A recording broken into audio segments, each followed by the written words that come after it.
In this video, we're going to be looking at pacing for my AP Bio class, but it really could work for any AP class, really any class at all for that matter. But I think especially for the advanced placement program, some of these things that I'm going to talk about work really well. And so let's look at that. So I included this picture because this is kind of this is the AP Bio course at a glance, and you can see there's so much there. I couldn't even fit it all on one slide. There's so much to do in this class.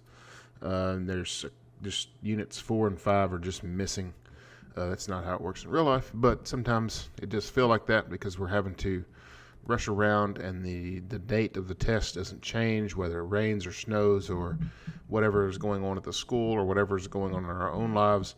And so a lot of times it does feel like an awfully daunting task. And so what I have done is kind of developed a philosophy, and this philosophy helps me not only in my AP class, but also helps me generally in the profession, just helping me to kind of set parameters for my own classroom, for my students. These are basic presuppositions, if you want to use that word, that I use when I come to my classroom or when I come to thinking about the pacing for my classes. And so there's 4 basic ideas here. The first is the student's responsibility.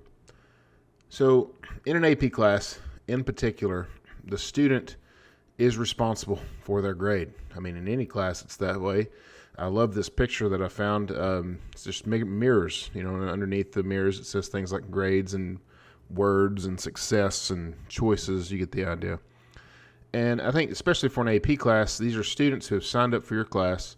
It's an advanced placement class. It's a college level course designed to prepare you for college. At least if you pass the exam, you can get college credit, right? We all understand this. They signed up for your course. There are other options. There are other options that they could likely choose, but they chose your class.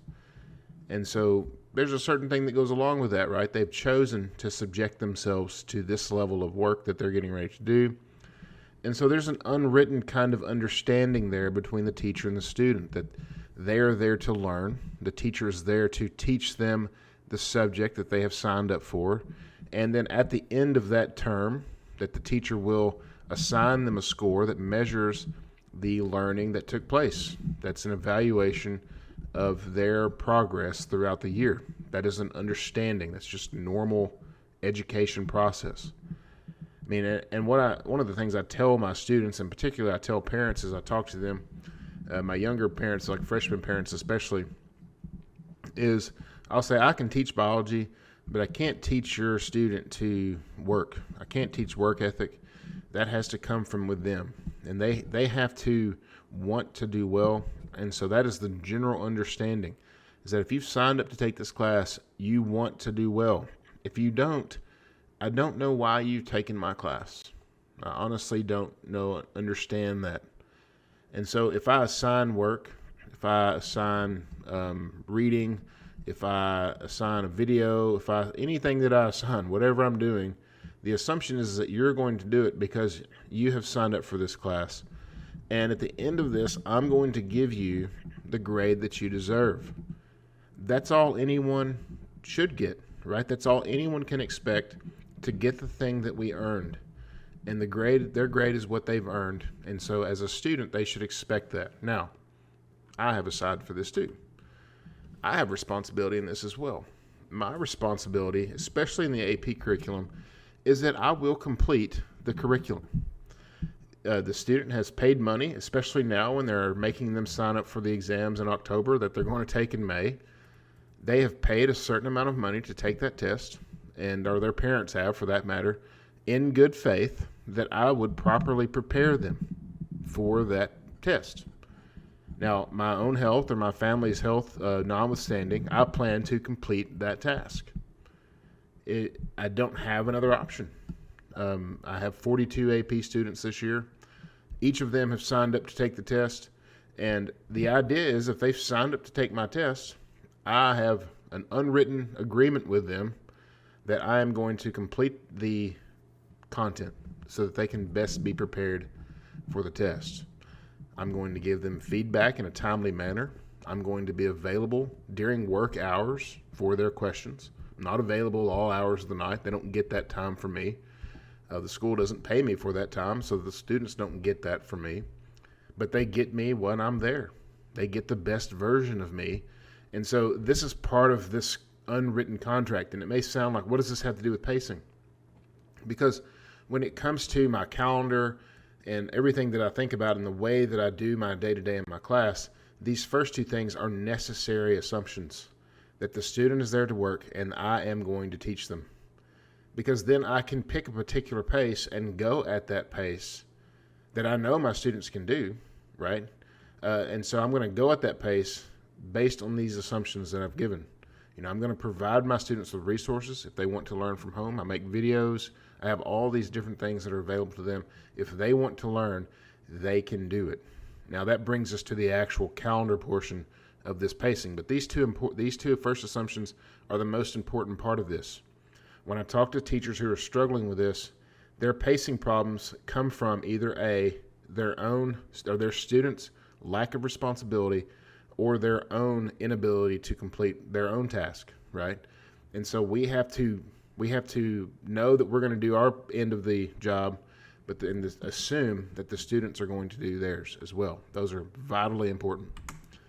And so here's the third thing. The third part of my philosophy is there are known variables in our schedule, right? And this is a picture of the school calendar. There are known variables here.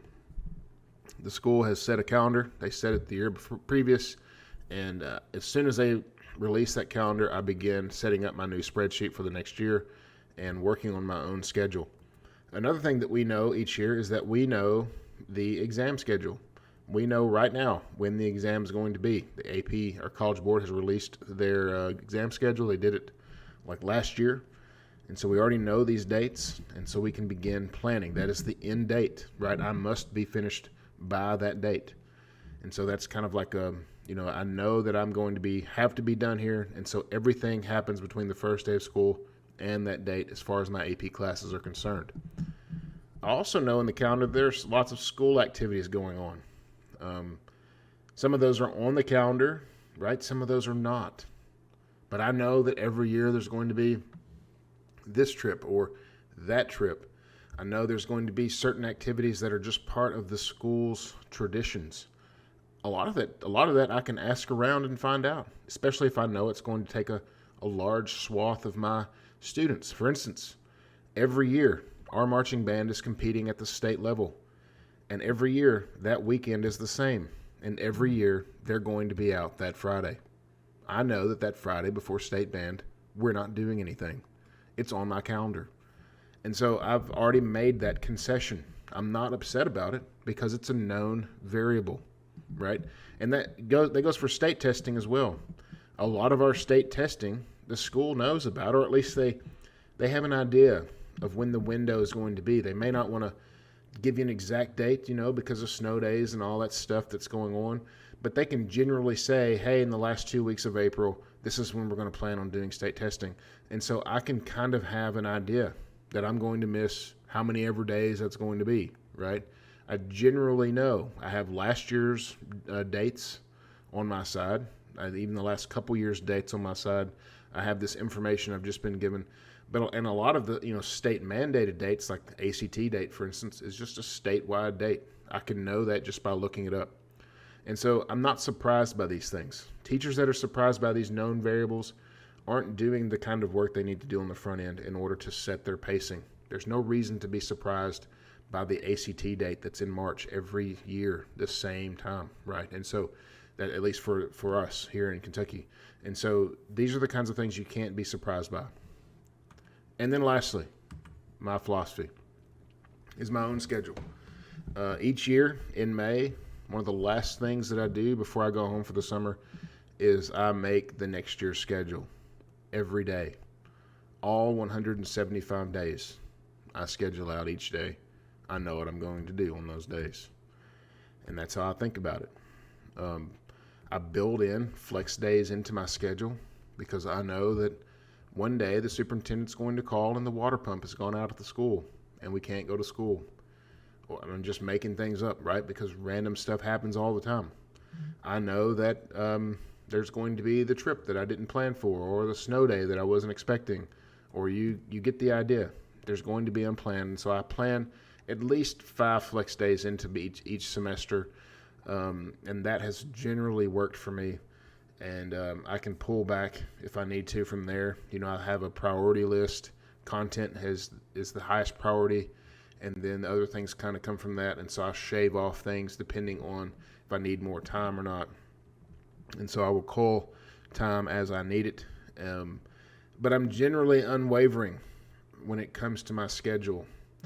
I don't get to a point and think, oh, they didn't really understand that, and so we need to go back and review, and I don't get stuck in kind of this review pattern with them. Now, if I did a bad job teaching it, that's one thing, right? I need to go back and check that, but I've been doing this a while. I kind of generally know what I'm supposed to be teaching and that sort of thing, and so I'll teach the content, and let's say that several of my students are struggling. Well, then I say, well, these are my tutoring hours. Here's the video, and I will give them all the resources. I'm not going to just park on a place for 3 or 4 days and get 3 or 4 days behind. I tell my students on day one, I will not get behind. I do not get behind. You might, but I don't. And so it's on them. Again, it's their responsibility. If they miss school, if they're sick, they need to catch up. I am there 100%. I want nothing more than for them to do well in my class.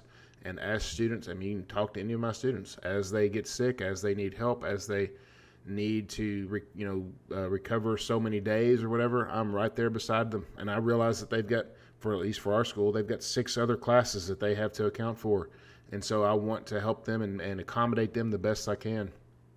But I'm not going to slow down the train. We're going to keep going. That AP test date does not move. And so we're going to just keep going, and I'm going to assist as much as I can.